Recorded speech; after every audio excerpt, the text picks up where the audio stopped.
अस्सलामुअलैकुम नाजरीन मोहतरम। नाजरीन गिरामी, बहुत से दोस्तों की ख्वाहिशात पर हम अर्तुगरुल गाज़ी का सीज़न 3 स्टार्ट कर रहे हैं। अपनी मोहब्बतों का इजहार लाजमन कीजिएगा। दोस्तों, सीज़न 2 के आखिर में अर्तुगरुल अपने छोटे भाई दुंदार, हलीमा सुल्तान, हाइमा खातून और अपने जान निसारों समेत दीगर लोगों के साथ बाज़ंतीनी सरहद की तरफ हिजरत करते हैं और वहीं अपना कबीला बसा लेते हैं। सीज़न 3 के आगाज़ में कई कबीले के हालात साजगार नहीं होते और कबीला शदीद किल्लत में गिरा होता है, जिसकी वजह से उन पर फाकों की नौबत आने लगती है। इस दौरान खवातीन कलीने बनाती हैं और उनको बेचकर अनाज लाया जाता है। न सिर्फ काई कबीला यहाँ आकर आबाद होता है, बल्कि कई दूसरे तुर्क कबीले भी यहाँ आकर डेरा जमा लेते हैं और यूं तुर्क कबीले आधे मशरिक की तरफ और आधे मगरिब की तरफ आबाद हो जाते हैं। तुर्कों का सबसे बड़ा कबीला चौदार भी यहाँ आकर मगरिब की तरफ आबाद हो जाता है, जिसका सरदार जानदार भी होता है और उसके 2 बेटे और 1 बेटी होती है, उराल, अलियार और इस्लाहान। उराल अपने वालिद का नाइब होता है और ये हमेशा सलेबियों के साथ मिलकर घनौनी साजिशें करता है, जबकि अलियार इल्म हासिल करने के लिए दूसरे इलाके में होता है और इस्लान कबीले में कलीनों के काम को संभालती हैं। अलियार और इस्लान ये दोनों बहन भाई हक के रास्ते पर चलते हुए हमेशा अर्तुगरुल का साथ देते हैं। दूसरी तरफ हाली बाजार का मालिक स्लेबी सिमोन होता है और इसका मकसद तुर्क कबाइल की जमीनों पर कब्जा करने का होता है। दोस्तों, ये तो था इंट्रोडक्शन, ताकि आपको आगे चलकर पूरी तरह समझ आ सके। आइए अब सीजन 3 की एपिसोड नंबर 1 का आगाज करते हैं। अर्तुगरुल और उसके साथी सुल्तान अलाउद्दीन के खास नुमाइंदे से मिलने जा रहे होते हैं, तो रास्ते में एक जगह ठहर कर तलवारें आसमान की तरफ लहराते हुए अल्लाह पाक की सदाएं लगाते हैं और कहते हैं, हय्यु अल्लाह हक की अल्लाह, यानी अल्लाह पाक की ज़ात हमेशा कायम रहने वाली है। सुल्तान अलाउद्दीन का नुमाइंदा जब एक मखसूस जगह पर खैमा लगाए अर्तुगरुल के इंतजार में बैठा होता है, तो अर्तुगरुल अपने सिपाहियों के साथ वहां पहुंच जाता है। सुल्तान अलाउद्दीन का नुमाइंदा अर्तुगरुल से कहता है कि अलाउद्दीन ने आपके लिए सलाम भेजा है और वो आपकी खिदमत से बहुत खुश हैं। अर्तुगरुल कहते हैं कि मैंने सुना है कि कोपिक उनका वजीर बन गया है। नुमाइंदा कहता है कि कभी कभार हमें गनौने मामलात में बुरे लोगों की जरूरत होती है। अर्तुगरुल कहते हैं कि रियासत को हमेशा पाक और साफ होना चाहिए, आलूदगी के जरों को खत्म करना होगा, ताकि एक दिन रियासत अपनी ही गंदगी में दम घुटकर खत्म ना हो जाए। नुमाइंदा कहता है कि सुल्तान ने आपको एक नया मिशन दिया है। अर्तुगरुल कहते हैं कि मेरे लिए बायस शर्फ है। नुमाइंदा कहता है कि आप कराचाइसर कले को फतह करेंगे, क्योंकि कराचाइसर एक जबरदस्त कला है। अगर हम कराचाइसर को फतह करते हैं तो हम कुस्तुनतुनिया तक तमाम सरजमीनें फतह कर सकेंगे। अर्तुगरुल कहते हैं कि हम उस कले को गद्दारों से पाक करेंगे और अब फतह का वक्त आ गया है और हम अल्लाह की मर्जी से पूरी कोशिश करेंगे। नुमाइंदा कहता है कि किसी को भी पता ना चले कि आप माली तौर पर या अस्करी तौर पर कितने खतरनाक हैं।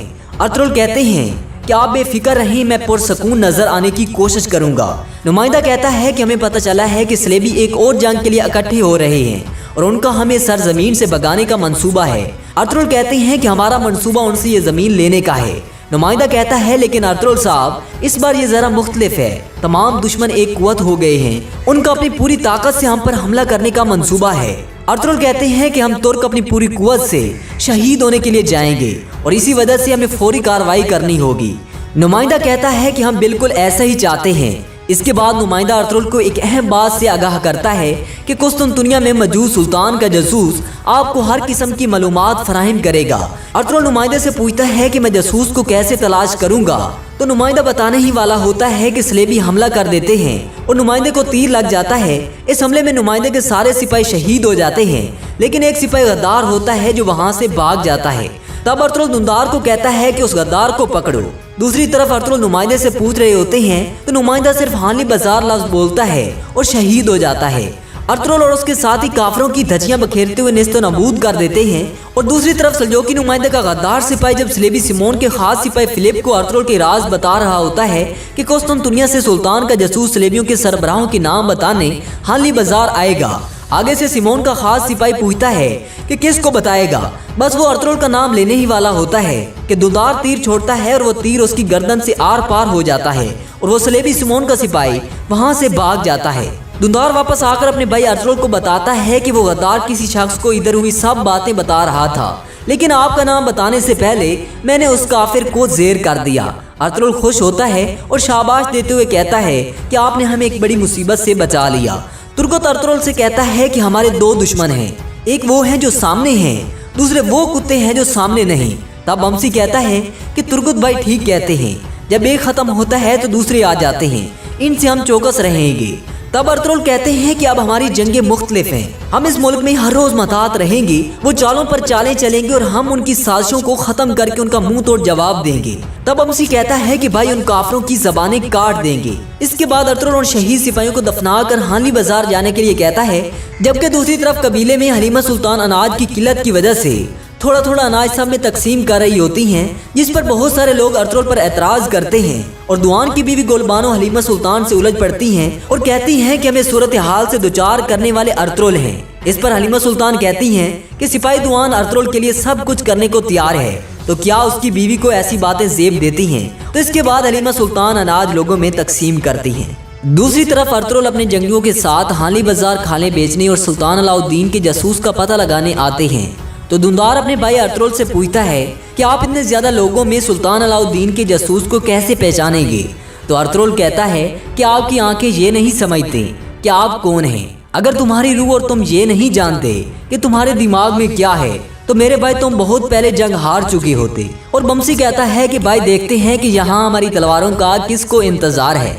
दूसरी तरफ जब स्लेवी सिमोन को पता चलता है कि सुल्तान की जासूस को स्लेवी सरबराहों के बारे में पता चल गया है और वो बाजार में आकर किसी को उनके नामों से आगाह करेगा, तो सिमोन गुस्से में आग बगोला होता है और उस जासूस को पकड़ने के लिए एक मंसूबा बनाते हैं कि सुल्तान का जासूस जरूर सुरमा का भेस बदल कर आएगा। सिमोन अपने सिपाही फिलिप को हान की तरफ जाने वाले रास्ते पर गात लगाने के लिए कहता है कि जो भी सुरमा नजर आए उसको पकड़ लो। और बिल्कुल इसी तरह ही होता है कि वो जासूस सुरमा के बेस में जैसे ही आ रहा होता है तो फिलिप उस पर हमला कर देता है और उसको अपनी गिरफ्त में ले लेता है। हानली बाजार में सब लोग इकट्ठे होते हैं और सिमोन आकर कहता है कि ये बाजार मेरा है और ये बाजार और सराय आप सब के लिए खुला है और इस बाजार की जिम्मेदारी मेरी है और आप चीजें खरीद और बेच सकते हैं। और कहता है कि मेरी बहन मारिया ने आज रात आप लोगों के लिए बड़ी तैयारी की है, हर कोई इस बड़ी तकरीब और शराब से लुत्फानंदोज होगा। हानली बाजार में चौदार कबीले का सरदार जानदार और उसकी बेटी इस्लान और उराल भी मौजूद होता है।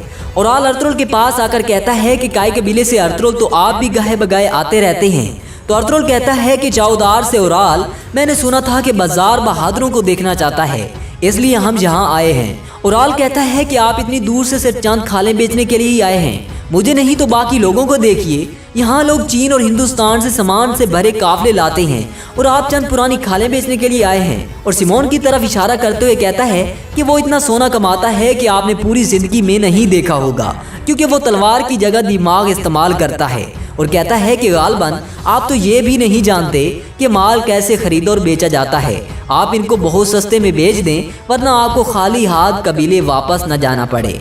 अर्तुगरुल उराल को कहता है कि मैंने ऐसे बहुत से लोगों को देखा है जो मेरी तलवार की जद में आते हुए अपना सारा सोना देने को तैयार होते हैं, लेकिन मैंने किसी बहादुर को नहीं देखा जो महज सोने के लिए अपनी तलवार दे दे। उराल ये कहते हुए वहाँ से चला जाता है कि आप एक ज़हीन आदमी हैं और इन लोगों को देखिए, ये यहाँ जंग करने नहीं आए और आप भी सोने के लिए आए हैं। अर्तुगरुल तुर्गुत को कहता है कि ऐसी जगह तलाश करो जहाँ पर ताजिर गंदुम बेच रहे हों। उराल स्लेवी सिमोन के पास जाता है।